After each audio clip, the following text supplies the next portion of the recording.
Boss season 7 Malayalam. അങ്ങനെ ഇപ്പോൾ ലൈവിൽ ഒരു ഫാഷൻ ഷോ കഴിഞ്ഞിരിക്കുകയാണ്. ഡാസ്ലർ എറ്റേണയുടെ ഒരു സ്പോൺസേർഡ് ടാസ്ക്. അപ്പോൾ ബിഗ് ബോസ് വീട്ടിലെ കണ്ടസ്റ്റൻസ് എല്ലാം 4 പേരടങ്ങുന്ന 3 ടീമായി മാറിയിട്ടുണ്ട്. പിന്നെ ജഡ്ജസ് 4 പേരുണ്ട്: അക്ബർ, അനീഷ്, ഷാനവാസ്, അഭിലാഷ്. പിന്നെ അതുപോലെ team A, team B, team C. അതിൽ ടീം എയിൽ വരുന്ന കണ്ടസ്റ്റൻസ് അനു, നെവിൻ, ഒനീൽ, ബിന്നി. അതിലെ ആങ്കർ ഒനീൽ. ടീം ബിയിലെ സാബുമാൻ, ജിഷിൻ, നൂറ, ലക്ഷ്മി. അതിലെ ആങ്കർ സാബുമാൻ. ടീം സിയിലെ ആര്യൻ, റന, ജിസൈൽ, ആദില. അതിലെ ആങ്കർ ആര്യൻ. സോ ഈ ഒരു ഫാഷൻ ഷോയിൽ വിജയിയായി തിരഞ്ഞെടുക്കപ്പെട്ടത് ആര്യൻ്റെ ടീമായിരുന്നു.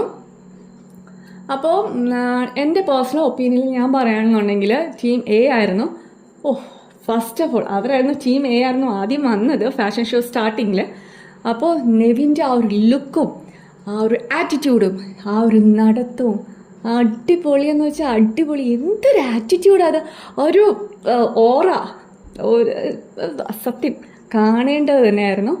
അപ്പോൾ നെവിൻ എപ്പോഴും പറയും ഞാനൊരു ഫാഷൻ മോഡലാണ്. പക്ഷേ ഇത്രയ്ക്ക് പ്രതീക്ഷിച്ചില്ല. അടിപൊളി, സൂപ്പറായിരുന്നു. അവരുടെ എല്ലാ കണ്ടസ്റ്റൻസും, ടീം എയിലെ എല്ലാ കണ്ടസ്റ്റൻസും നല്ലൊരു പ്ലസന്റ് ഫേസ് ആയിരുന്നു.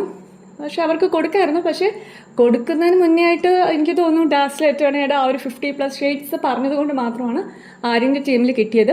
ആര്യൻ്റെ ടീമിൽ അതിലേക്ക് ഒരു പ്ലസന്റ് ഫേസ് ഇല്ലായിരുന്നു എന്നാണ് എൻ്റെ ഒരു പേഴ്സണൽ ഒപ്പീനിയൻ. സോ എന്തായിരുന്നാലും നെവിൻ നെയിൽഡ് ഇറ്റ്. അതുപോലെ തന്നെ Binny, Anu, okay, and also O'Neil അടിപൊളിയായിരുന്നു. So thank U.